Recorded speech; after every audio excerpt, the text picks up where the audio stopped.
जय हिंद दोस्तों, मैं सेबी पंजीकृत सलाहकार नहीं हूं। प्लीज चैनल को सब्सक्राइब कर लीजिएगा। कोल इंडिया हिंदुस्तान एरोनॉटिक्स लिमिटेड के साथ में कई सारी कंपनियों के बारे में बात करेंगे। चैनल सब्सक्राइब करिएगा। कोल इंडिया लिमिटेड ही सबसे पहले देख लेते हैं। 434 रुपये करेंट प्राइस ट्रेड कर रहा है और 4.5% की गिरावट इसमें देखने के लिए मिल रही है। इसी गिरावट के बारे में बात करेंगे। 6% का कंपनी अच्छा खासा डिविडेंड देती है और अभी मार्च में या फरवरी में डिविडेंड दिया भी था। अब देखिए, इसमें आज गिरावट आई है और इसके पीछे का एक कंपनी की तरफ से ऑफिशियल पीडीएफ जो है दिया गया है, ऑफिशियल अपडेट दिया गया है। डीजल की कीमतों में 54% की और विस्फोटकों की कीमतों में 44% की वृद्धि के बावजूद भी कोल इंडिया अपना मूल्य नहीं बढ़ा रही है। कोयले का जो भी लागत लग रही है कंपनी की एक्स्ट्रा, उसको जो है पास नहीं कर रही है ग्राहकों के तक या फिर लोगों के पास तक। तो वो लॉस जो है कंपनी को वहन करना पड़ रहा है। ये कंपनी ने कहा है कि जो भी हमको जो है एक्स्ट्रा कॉस्ट पड़ रही है, हम उसको ट्रांसफ़र नहीं कर रहे हैं। ट्रांसफ़र नहीं करने का मतलब सीधा सा होता है कि वो कंपनी खुद जो है अपने मतलब ले रही है ऊपर, ठीक है ना, बैलेंस शीट पे। तो इस तरीके से कंपनी को थोड़ा सा लॉस इस बार मतलब लॉस क्या मतलब प्रॉफिट कम हो सकता है, मार्जिन गिर सकता है, इस तरीके से अपडेट आ सकते हैं। इसके वजह से शेयर में आज गिरावट देखने के लिए मिल रही है और वही चीज़ यहाँ पे लिखा भी है, ठीक है ना, कि परिचालन लागत में भारी वृद्धि के बावजूद कोल इंडिया ने मूल्य वृद्धि जो है नहीं किया। कोल इंडिया ने भारतीय कोयला उपयोगकर्ताओं को प्रभावित होने से बचाया, क्योंकि जो भी अतिरिक्त जो है खर्चा हो रहा है कंपनी का डीजल पे या जो भी कीमतें बढ़ी हैं, वो खुद ही कंपनी जो है वहन कर रही है। तो इसके वजह से शेयर में आज गिरावट आई है, क्योंकि ये भले ही ग्राहकों के लिए कह लीजिए कि पॉजिटिव खबर है, लेकिन कोल इंडिया के लिए तो निगेटिव हो गया ना भाई। खुद आप जो है कोयले की कीमत नहीं बढ़ा रहे हो, खुद जो अभी एक्स्ट्रा खर्चा लग रहा है, तो इसकी वजह से आपका जो है मार्जिन घट जाएगा, मतलब प्रॉफिट कम हो जाएगा। ये सारी की सारी चीज़ें आएंगी ना, परिचालन लागत आपकी बढ़ जाएगी, खर्चा बढ़ने की वजह से वही मतलब खर्चा बढ़ जाएगा। तो ये सारी चीज़ें मतलब निगेटिव असर डाल रही हैं कोल इंडिया पे।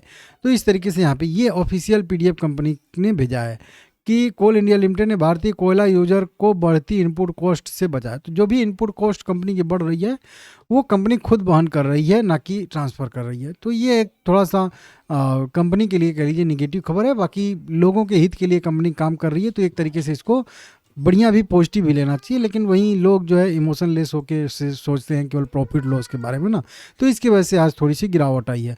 अमोनिया नाइट्रेट की जो कीमत है उसकी बढ़ी है कीमत, तो इसकी वजह से थोड़ा सा दिक्कत देखने के लिए मिल रहा है, जो कि आप लोग यहाँ पे देख सकते हो, ठीक है ना। लेकिन ठीक है, देर सबेर जो है मतलब रिकवरी आ सकती है अभी भी इसमें, ठीक है ना। हिंदुस्तान एरोनॉटिक्स लिमिटेड को लेकर जो है जेम फाइनेंशियल ने एक रिपोर्ट निकाली है, या कह लीजिए ब्रोकरेज रिपोर्ट निकाली है।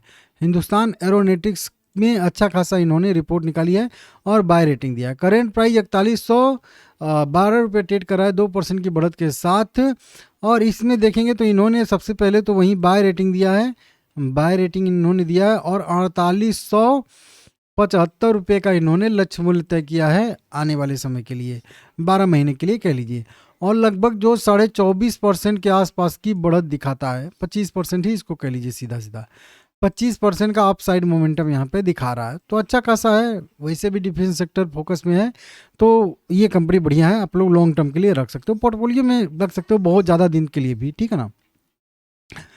Power make project limited order मिला है इसको 2200 रुपये पे, करेंट प्राइस है, 6% की तेज़ी है और ये परसेंट की 6% की तेज़ी इसी ऑर्डर की वजह से मिली है। ओपन मार्केट में ही ऑर्डर मिल गया था इसको। लगभग 296 करोड़ रुपए का ऑर्डर मिला है। 5 साल में इनको जो है सप्लाई करना है। काम का दायरा मुंबई मोनो रेल का ऑपरेशन मेंटेनेंस करना है। लगभग 19.5 किलोमीटर कॉरिडोर, जिसमें 17 स्टेशन है, जो संत गडगे महाराज चौक को चंबूर से जोड़ता है। तो इस तरीके से इनको मेंटेनेंस करना है। 300 करोड़ रुपये का ऑर्डर मिला है राउंड फिगर में। बनारस होटल लिमिटेड भी है, 9698 रुपये करेंट प्राइस है, 2% की बढ़त के साथ। कंपनी हम लोग को फाइनल डिविडेंड देने वाली है। मीटिंग डेट इसका 29 अप्रैल 2026 को तय किया गया है। अगली कंपनी है हुहतमाकी इंडिया लिमिटेड। 180 रुपये करेंट प्राइस है, 1% का डिविडेंड देती है और यह कंपनी ने 2 रुपये पर इक्विटी शेयर के हिसाब से डिविडेंड अनाउंस किया है और उसके लिए कंपनी ने अपना रिकॉर्ड डेट तय किया है 23 अप्रैल 2026। 22 अप्रैल खरीदारी करने का इसका लास्ट डेट रहने वाला है, 2 रुपये का डिविडेंड है। अगला शेयर आ जाएगा पीडीलाइट इंडस्ट्री लिमिटेड। 13 रुपये 64 पैसे करेंट प्राइस है, यह भी 1% के आसपास डिविडेंड देती है। मीटिंग डेट कंपनी ने डिविडेंड के लिए तय किया है 7 मई 2026 का, अपडेट आएगा तो बताऊंगा। अगला शेयर आ जाएगा केमिंदा कुछ करके प्रोजेक्ट लिमिटेड कह लीजिए। 630 रुपये करेंट प्राइस है, 4% की बढ़त के साथ डिविडेंड कंपनी यह भी देने वाली है और इसने अपना 29 अप्रैल को मीटिंग डेट तय किया है।